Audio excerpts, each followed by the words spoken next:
Noah's grandmother says she was hiking in the woods behind her house with Noah and Noah's 4-year-old sister. She says she was focused on the 4-year-old for 1 minute, and when she turned back, Noah was gone. Been cold, wet, muddy, lots of hills, a lot of hard terrain, a lot of swamps, a lot of bottoms. I just pray that the boy's good. Breaking news right now. This 2-year-old little boy is missing in the Tennessee mountains.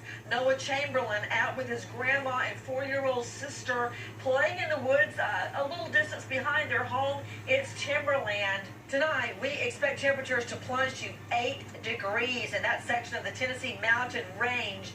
Noah is missing. He was walking through the woods with grandma and 4-year-old older sister when the grandmother notices he's not there. With me on the scene is Keith Shirley, the news director at 101.5. Also with me, Tracy Sargent and Mark Class.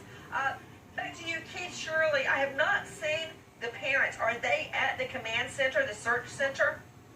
They have been, yes. They've been there and at the family home. Have they issued a public plea for help? They are working with the authorities in every way and cooperating with authorities in every way that they can. But right now, this is being treated as a child that is lost, and so they have appealed. They are allowing law enforcement to handle all of the appeals. Right. Everyone, the tip line is 1-800-TBI-FIND, 1-800-824-3463. There are at least 28 registered sex offenders in just a 10-mile radius. Apparently, little Noah wanders off, walking through the woods with grandma.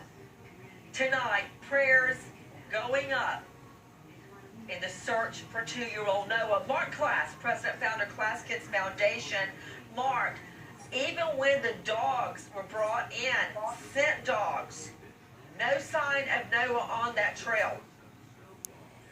Nancy, I think a possible scenario would be that grandmother inadvertently spent more than a minute with her attention devoted to the little girl rather than the little boy, and that somehow he has fallen into a sinkhole or a well, or perhaps even been taken by a critter, a bear or something along those lines. The idea, though, that a sex offender would be trolling in the neighborhood and was somehow able to commit this crime, I think is pretty far-fetched. I think it's far-fetched, too, but I always remember, Mark Class, the story of Shasta and Dylan Groney. If you will recall, that very remote home where a sex offender did break in, kill the whole family, and take Shasta and Dylan. Remember that? So it's not unheard of. I think your scenario is what happened, because I'm telling you, Mark, when I told you about John David, I seriously was reaching back, trying to get to the back of a road to get something, lotion or powder or something. Turn around, put it in, turn around. John David had run away. It was just that quick, maybe 45 seconds, a minute.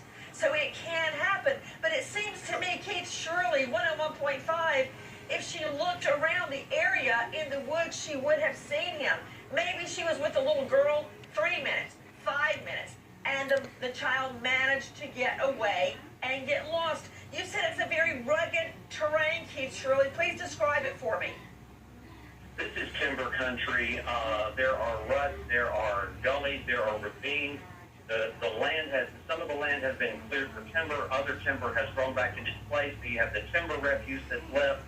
You have rotten stumps. You can be walking along. Sinkholes can appear where there weren't any. You can step down on a stump and it's rotted, and these sinkholes will drop down 12 feet or more in the ground. And then when they do, they go also out into lateral direction. So it's a very rough area, and it's a little bit confusing when if you imagine that I'm looking at you and then suddenly I look around and you're gone. It's not really that scenario. The children are out in when you say in the backyard, this is what the timbers are, what the backyard looks like, and there are trails through there. But then you're watching the children and they're running and they're playing and so they're darting in and out. So there's not really a moment where you go, okay, I'm looking at you and now I'm looking over here. You're just watching children play, and at a point realize you haven't seen Noah come out, but you know where the last place you saw him was, and the grandmother specifically told them where the last place you saw him, and scent dogs have confirmed that. Oh, okay, Keith Shirley, listen, I grew up in timberland. and playing out in the forest all day long, on weekends after school. I hear you, especially what you're saying about sinkholes. I mean, the grandma could look one way, then go take care of the girl, put a coat on her, whatever, and then not really realize the child is gone. No one is suggesting this grandma had any nefarious intent whatsoever. None at all. Nor the parents. Not at all. Tonight, it is all about Noah Chamberlain. This 2-year-old boy, last seen wearing a gray shirt in blue jeans, out with grandma and 4-year-old